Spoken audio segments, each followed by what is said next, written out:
Hey amigos, finished the handle. Check it out. Those were the pins I put in from some metal rod. And that's the whole machete right there. This is that last blood looking machete that I found at the flea market. It's got a lot of patina, a lot of pitting, but I think that just gives it character. What it didn't have was a handle, right?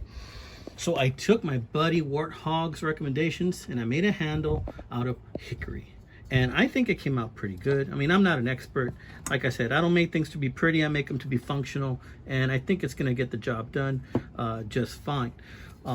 It's a good looking handle, I think. Very functional. It works really, really well. I thought about putting a stain on it, but I don't know. You know, I kind of like the look of the hickory just the way it is. So I'm probably going to leave it just the way it is.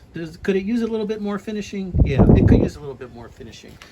Do I care about finishing it? Nah. You know, like I said, this ain't no beauty queen. And for what it is, handmade handle that I made here in my backyard using rudimentary tools like a grinder and a polishing wheel or a sanding wheel, bench grinder. You know, I mean, that's something you can do on your own for fun like that. It's a good hobby, you know. So check it out. The reason that my belts kept breaking was I was using the wrong grit, basically. The best thing to use for a hardwood like this was 40 grit. So using these Warrior 40 grit belts, zirconia for wood, metal, fiberglass, these things are monsters. I got this at the Harbor Freight, $4 at Harbor Freight. Can't beat it, don't want to beat it, right there. And this bad boy can cut. Now I did also tell you before that there were some nicks in this blade. Of course, this blade is probably 100 years old. I did even it out slightly, not too much, because I did not want to lose any of the blade if possible. But see that nick right there? I tried to smooth that out a little bit. There's the other one. I might still take a little bit more metal off, but I don't know. For what it is, I think it's just fine, guys. I think it's just fine. I think this is going to be just fine. I don't think we have anything else to worry about here.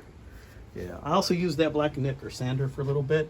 Last night I was getting kind of frustrated because my sanding wasn't going too good with these sponge sanders right here.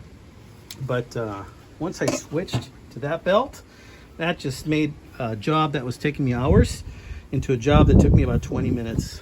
Check it out. Oh yeah, I did that. All right, guys, tell me what you think.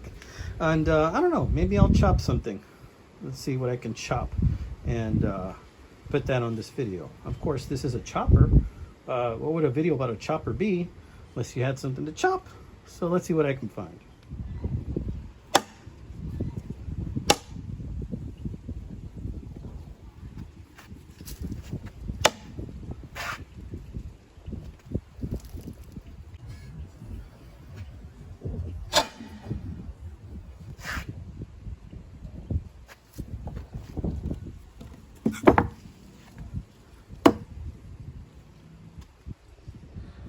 So as you can see, guys, I didn't chop anything. I just kind of chopped into the chopping block. I really didn't want to waste food, and I didn't have any melons I wanted to slice open.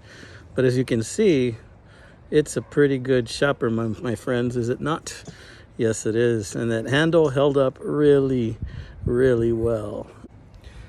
You know, the other thing I really like about this is I can get a two-hand grip on it if I want to. I can get a full hand and maybe like another 3 or 4 fingers. And I think that gives me a lot of leverage. So if you really need to use it as like a camp axe to cut something down, chop some wood, baton some wood, this will definitely do it. It is a bright sunny day here, friends. I am sweating, but I wanted to share this with you. Take up a hobby, make something out of nothing. Give it a shot. You might be pleased with your results. And tell me what you think. I enjoyed that little simple build very much, and tell me what you think. Do you guys like the handle? Is it a good chopper? I think it is. It's an excellent machete. You know, I think that maybe it didn't start off life as a machete. I think that perhaps this may have been a large cleaver. Tell me what you think. It doesn't have any recognizable markings. Looks like it's about 100 years old. I don't know. Tell me what you think. Stay blessed, my friends.